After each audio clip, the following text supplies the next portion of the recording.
हमें और क्या चाहिए। हाथ में ले लिए हाथ में, अब हमें और क्या चाहिए। आप बाबा सदा साथ हैं, अब हमें और क्या चाहिए।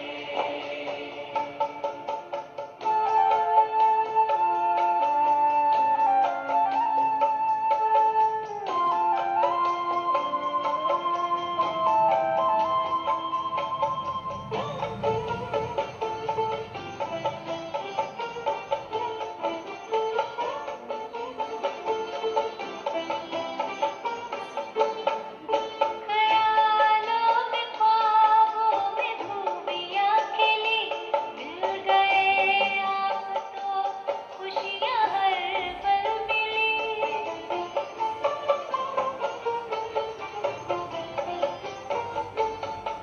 ख्यालों में ख्वाबों में खूबियाँ खिली, मिल गए आप तो खुशियाँ हर पल मिली। पा लिए स्वर्ग सौगात है, अब हमें और क्या चाहिए। आप बाबा सदा साथ हैं, अब हमें और क्या चाहिए।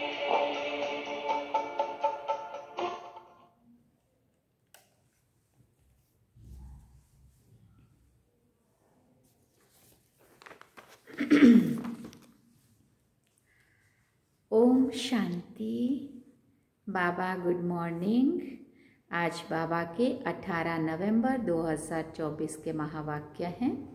बाबा ने सार में कहा, मीठे बच्चे, बाप है अविनाशी वैद्य जो एक ही महामंत्र से तुम्हारे सब दुख दूर कर देता है। बाबा ने प्रश्न पूछा, माया तुम्हारे बीच में विघ्न क्यों डालती है? कोई कारण बताओ।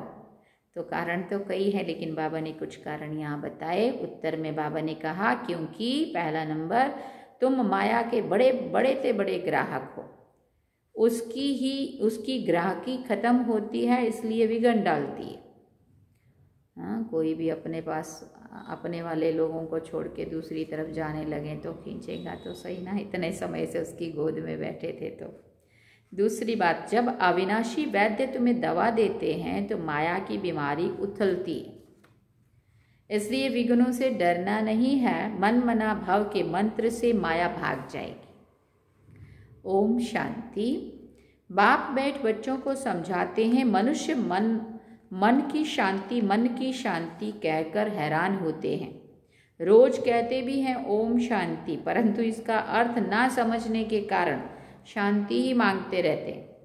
कहते भी हैं आई एम शांति, अर्थात आई एम साइलेंस, हमारा स्वधर्म है साइलेंस। फिर जबकि स्वधर्म शांति है तो मांगना क्यों है? तो स्वधर्म में टिकना चाहिए ना। अर्थ ना समझने के कारण फिर भी मांगते रहते हैं। तुम समझते हो ये रावण राज्य है, परंतु ये भी नहीं समझते कि रावण सारी दुनिया का आम और भारत का खास दुश्मन है। इसलिए रावण को जलाते रहते। ऐसा कोई भी मनुष्य है जिसको कोई वर्ष जलाते हों? इनको तो जन्म जन्मांतर कल्प कल्पांतर जलाते आए हैं, क्योंकि ये तुम्हारा बहुत बड़ा दुश्मन है। 5 विकारों में सब फंसते हैं। जन्म ही भ्रष्टाचार से होता है, तो रावण का राज्य हुआ। इस समय अथाह दुख है। इनका निमित्त कौन? रावण। ये कोई को पता नहीं है दुख किस कारण होता है। ये तो राज्य ही रावण का है। सबसे बड़ा दुश्मन ये है। हर वर्ष उनकी अफिजी बनाकर जलाते रहते हैं। दिन प्रतिदिन और ही बड़ा बनाते जाते हैं। दुख भी बढ़ता जाता है। इतने बड़े बड़े साधु संत महात्माएं राजाएं आदि हैं, परंतु एक को भी ये पता नहीं है कि रावण हमारा दुश्मन है, जिसको हम हर वर्ष जलाते हैं और फिर खुशी मनाते हैं। समझते हैं रावण मरा और हम लंका के मालिक बने, परंतु मालिक बनते नहीं हैं। कितना पैसा खर्च करते हैं। बाप कहते हैं तुमको इतने अनगिनत पैसे दिए, सब कहाँ गंवाए। दशहरे पर लाखों रुपया खर्च करते हैं। रावण को मारकर फिर लंका को लूटते हैं। कुछ भी समझते नहीं है रावण को क्यों जलाते हैं। इस समय सब इन विकारों की जेल में पड़े हैं। आधा कल्प रावण को जलाते हैं क्योंकि दुखी हैं। समझते हैं रावण के राज्य में हम बहुत दुखी हैं। ये नहीं समझते हैं कि सतयुग में ये 5 विकार होते ही नहीं है। ये रावण को जलाना आदि होता नहीं है। पूछो ये कब से मनाते आए हो तो कहेंगे ये तो अनादि चला आता है। रक्षाबंधन कब से शुरू हुआ, कहेंगे ये भी अनादि चला आता है। तो ये सब बातें समझ की हैं। मनुष्यों की बुद्धि देखो क्या बन पड़ी है, ना जानवर है ना मनुष्य है। बाबा कहते हैं कोई काम के ही नहीं है। स्वर्ग को बिल्कुल भी जानते नहीं है। समझते हैं बस यही दुनिया भगवान ने बनाई है। दुख में याद तो फिर भी भगवान को ही करते हैं। हे भगवान इस दुख से छुड़ाओ, परंतु कलयुग में तो सुखी हो ना सके। दुख तो जरूर भोगना ही है, सीढ़ी उतरनी ही है। नई दुनिया से पुरानी दुनिया के अंत तक के सब राज बाप समझाते हैं। बच्चों के पास आते हैं तो बोलते हैं कि सब दुखों की दवाई एक है, अविनाशी वैद्य है ना। 21 जन्मों के लिए सबको दुखों से मुक्त कर देते हैं। वो वैद्य लोग तो खुद भी बीमार हो जाते हैं। ये तो अविनाशी वैद्य है। ये तो समझते हो दुख भी अथाह है, सुख भी अथाह है। बाप अथाह सुख देते हैं, वहाँ दुख का नाम निशान ही नहीं होता। सुखी बनने की ही दवाई है। सिर्फ मुझे याद करो तो पावन सतो प्रधान बन जाएंगे, सब दुख दूर हो जाएंगे, फिर सुख ही सुख होगा। गाया भी जाता है बाप दुख हरता सुख करता है। आधा कल्प के लिए तुम्हारे सब दुख दूर हो जाते हैं। तुम सिर्फ अपने को आत्मा समझ बाप को याद करो। आत्मा और जीव 2 खेल है, 2 का खेल है। निराकार आत्मा अविनाशी है और साकार शरीर विनाशी है, इनका खेल है। अब बाप कहते देह सहित देह के सब संबंधों को भूल जाओ। गृहस्थ व्यवहार में रहते अपने को ऐसा समझो कि हमको अब वापस जाना है। पतित तो जा ना सके, इसलिए मामेकम याद करो तो सतो प्रधान बन जाएंगे। बाप के पास दवाई है ना, ये भी बताता हूँ, माया विघ्न जरूर डालेगी। तुम रावण के ग्राहक हो ना, उनकी ग्राहकी चली जाएगी तो जरूर फटकाएगी, मना परेशान करेगी। तो बाप समझाते हैं ये तो पढ़ाई है, कोई दवाई नहीं है। दवाई ये है याद की यात्रा। एक ही दवाई से तुम्हारे सब दुख दूर हो जाएंगे अगर मेरे को निरंतर याद करने का पुरुषार्थ करेंगे तो। भक्ति मार्ग में ऐसे बहुत है जिनका मुख चलता ही रहता है, कोई ना कोई मंत्र राम नाम जपते रहते हैं। उनको गुरु का मंत्र मिला हुआ है, इतना बारी तुमको रोज जपना है। उनको कहते हैं राम के नाम की माला जपना। इसको ही राम नाम का दान कहते हैं। ऐसी बहुत संस्थाएं बनी हुई हैं। राम नाम जपते रहेंगे तो झगड़ा आदि कोई करेंगे नहीं, बिजी रहेंगे। कोई कुछ कहेगा भी तो भी रिस्पॉन्स नहीं देंगे। वो बोलेंगे कहाँ इनसे माथा मारना, चुप रहो बस। अथड़ाने का नहीं, वैसा टकराने का नहीं होगा, लड़ने झगड़ने का उनको नहीं अच्छा लगेगा। बहुत थोड़े ऐसा करते। यहाँ फिर बाप समझाते राम राम कोई मुख से कहना नहीं है, ये तो अजपा जाप है, सिर्फ बाप को याद करते रहो। बाप कहते मैं कोई राम नहीं हूँ, राम तो त्रेता में था, जिसकी राजाई थी, उनको तो जपना नहीं है। अब बाप समझाते हैं भक्ति मार्ग में ये सब सिमरन करते पूजा करते तुम सीढ़ी नीचे ही उतरते आए हो, क्योंकि वो सब है अनराइटियस। राइटियस तो एक ही बाप है, वो तुम बच्चों को बैठ समझाते ये कैसे भूल भुलैया का खेल है। जिस बाप से इतना बेहद का वर्षा मिलता है उनको याद करे तो चेहरा ही उनका चमकता रहे, खुशी में चेहरा खिल जाता है, मुख पर मुस्कुराहट आ जाती है। तुम जानते हो बाप को याद करने से हम ये बनेंगे। आधा कल्प के लिए हमारे सब दुख दूर हो जाएंगे। ऐसे नहीं कि बाबा कुछ कृपा कर देंगे, नहीं, ये समझना है हम बाप को जितना याद करेंगे उतना सतो प्रधान बन जाएंगे। ये लक्ष्मी नारायण विश्व के मालिक कितने हर्षित मुख थे।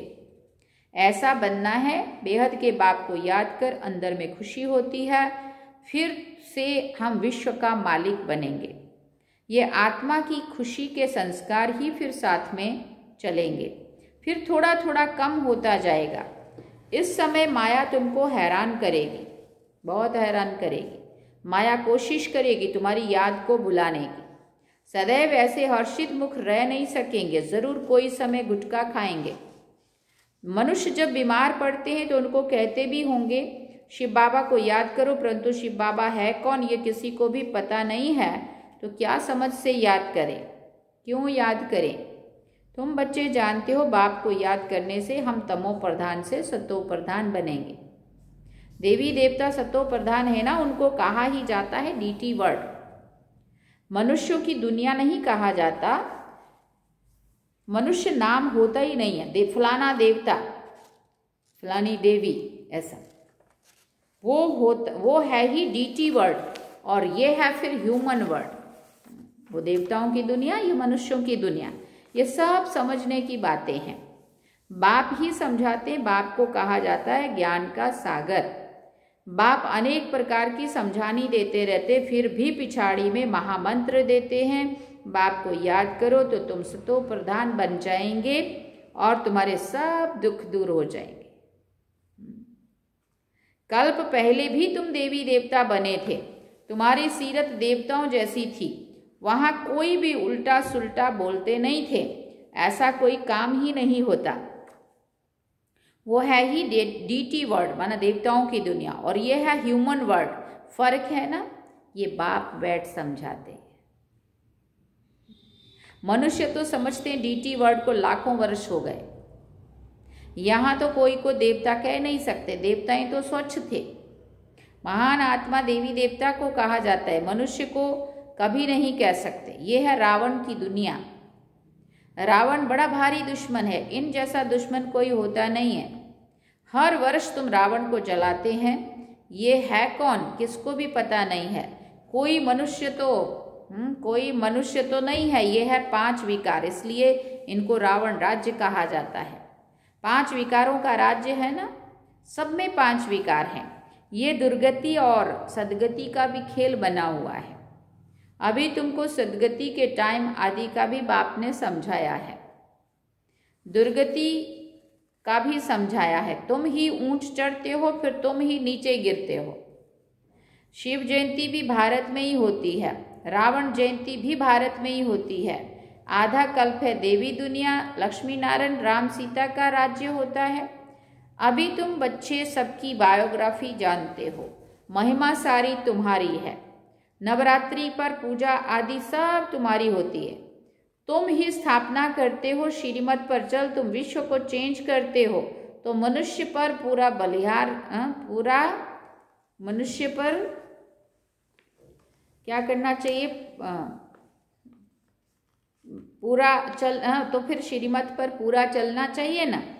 नंबरवार पुरुषार्थ करते रहते हैं, स्थापना होती रहती है, इसमें लड़ाई आदि की भी कोई बात नहीं है।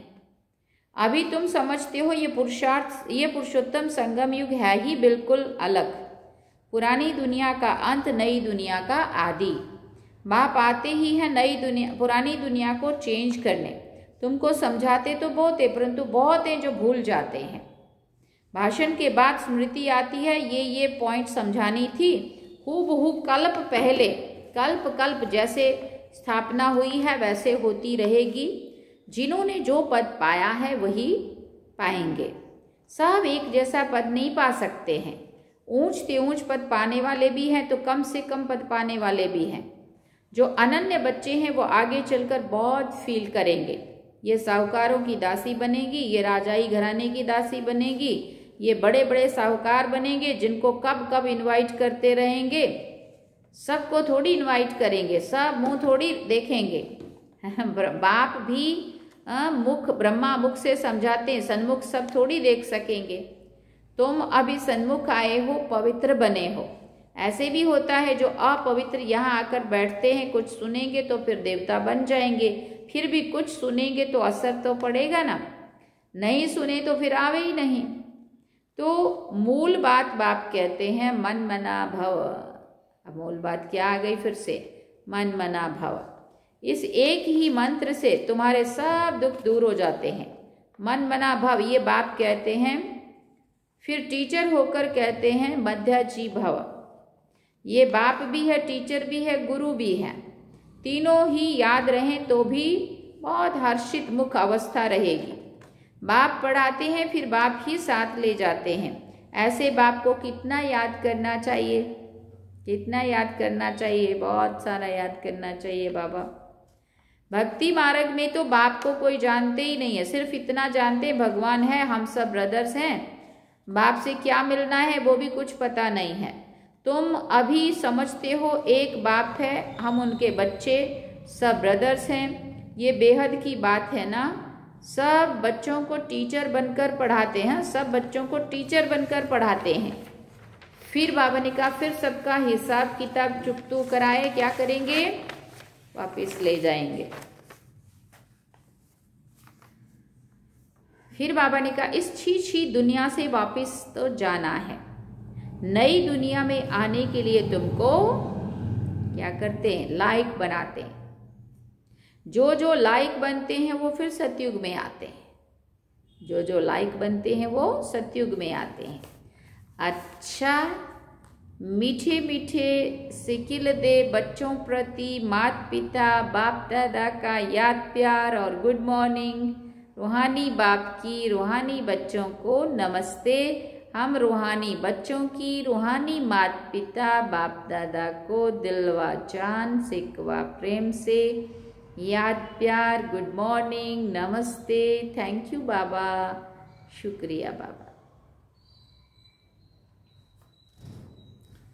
अब धारणा के लिए मुख्य सार है। पहला पॉइंट, अपनी अवस्था को सदा एक रस और हर्षित मुख रखने के लिए बाप, टीचर और सतगुरु तीनों को याद करना है।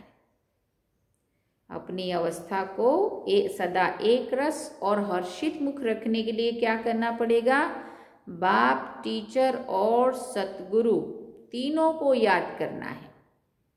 परसों की मुरली में भी बाबा ने ये कही, तीनों रूप में याद करना है। यहाँ से ही खुशी के संस्कार भरने हैं। वर्षे की स्मृति से चेहरा सदा चमकता रहे। चमकता रहे मानो वो चेहरे पे खुशी हो, मुस्कान हो। तो यहाँ से खुशी के संस्कार भरने हैं। वर्षे की स्मृति से कि हमें क्या प्राप्ति होने वाली है, बाबा हमें क्या बनाने वाला है, तो उससे चेहरा सदा चमकना चाहिए। मतलब वो रूहानियत, वो खुशी दिखनी चाहिए बाबा कहते। दूसरा पॉइंट, श्रीमत पर चलकर सारे विश्व को चेंज करने की सेवा करनी है। क्या करना है, श्रीमत पर चलकर पूरे विश्व को परिवर्तन करने की सेवा करनी है। लेकिन विश्व को परिवर्तन करने की सेवा के पहले खुद को भी परिवर्तन करना होगा। 5 विकारों में जो फंसे हैं उन्हें निकालना है। कितना बड़ा काम दिया बाबा ने। अपने स्वधर्म की पहचान देनी है। हमारा सबका क्या स्वधर्म है, सब क्या चाहते हैं, शांति चाहिए, हे प्रभु शांति दो। तो उस अपना जो स्वधर्म है ना, शांति, उसकी पहचान सबको देनी है। वरदान में बाबा ने कहा सर्व के प्रति अपनी दृष्टि और भावना प्यार की रखने वाले सर्व के प्यारे फरिश्ता भव। सर्व के प्रति अपनी दृष्टि और भावना प्यार की रखने वाले सर्व के प्यारे फरिश्ता भव। स्वप्न में भी किसी के पास फरिश्ता आता है तो कितना खुश होते हैं। सपने में ही अगर किसी ने कह दिया ना कि आज तक फरिश्ता आया था मेरे उसमें सपने में, तो कितनी खुशी मिलती है। फरिश्ता अर्थात सर्व के प्यारे, हद के प्यारे नहीं, बेहद के प्यारे। जो प्यार करे उसके प्यारे नहीं, लेकिन सर्व के प्यारे। कोई कैसी भी आत्मा हो, लेकिन आपकी दृष्टि, आपकी भावना प्यार की हो, इसको कहा जाता है सर्व के प्यारे। कोई इंसल्ट करे, घृणा करे, तो भी उसके प्रति प्यार व कल्याण की भावना उत्पन्न हो, क्योंकि हाँ, चाहे कोई इंसल्ट करे, घृणा करे, जो भी करे, लेकिन फिर भी उसके प्रति प्यार व कल्याण की भावना उत्पन्न हो, क्योंकि उस समय वो आत्मा परवश है ना। इसलिए उसके ऊपर रहम आना चाहिए, उसके प्रति कल्याण की भावना होनी चाहिए, शुभ भावना होनी चाहिए। इसलिए बाबा ने कहा स्लोगन में, जो सर्व प्राप्तियों से संपन्न है वही सदा हर्षित, सदा सुखी और खुश नसीब हैं। वैसे तो बाबा मिला हम सबको तो हम खुश नसीब हैं, गीत भी एक गाते हम खुश नसीब, इतने प्रभु का मिला सहारा, हम हो गए उसी के, वो हो गया हमारा, तो खुश नसीब तो हम है ही है। लेकिन वो जब भूल जाते हैं ना माया के उसमें आकर के, तब जाकर के वो खुश नसीबी भी भूल जाती है, वो खुशी भी गुम हो जाती है, ऐसा होता है। इसलिए बाबा कहते हैं जो सर्व प्राप्तियों से संपन्न है। अब सर्व प्राप्तियों से संपन्न होने के लिए भी बाबा को याद करना पड़े, बाबा के द्वारा हुई हुई प्राप्तियों को अंदर चिंतन मंथन में लाना पड़े, है ना। तो बाबा कहते जो सर्व प्राप्तियों से संपन्न है वही सदा हर्षित, सदा सुखी और खुश नसीब है। अच्छा, ओम शांति। सार में बाबा ने कहा, मीठे बच्चे, बाप है अविनाशी वैद्य जो एक ही महामंत्र से तुम्हारे सब दुख दूर कर देता है।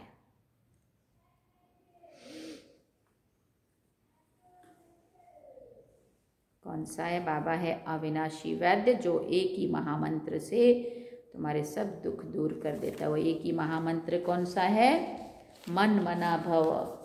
तो वो महामंत्र जो बाबा ने हम सबको दिया है, तो इसको जितना जितना हम मन मना भव की स्थिति में रहेंगे, हम बाबा को याद करेंगे, उतना उतना आत्मा की शक्ति, आत्मा का खुशी, आत्मा के सर्व गुण सर्व शक्तियों से आत्मा संपन्न होती जाएगी और हमारे सब दुख ऑटोमेटिकली दूर हो जाएंगे। अब चलते हैं बाबा की याद में। ओम शांति।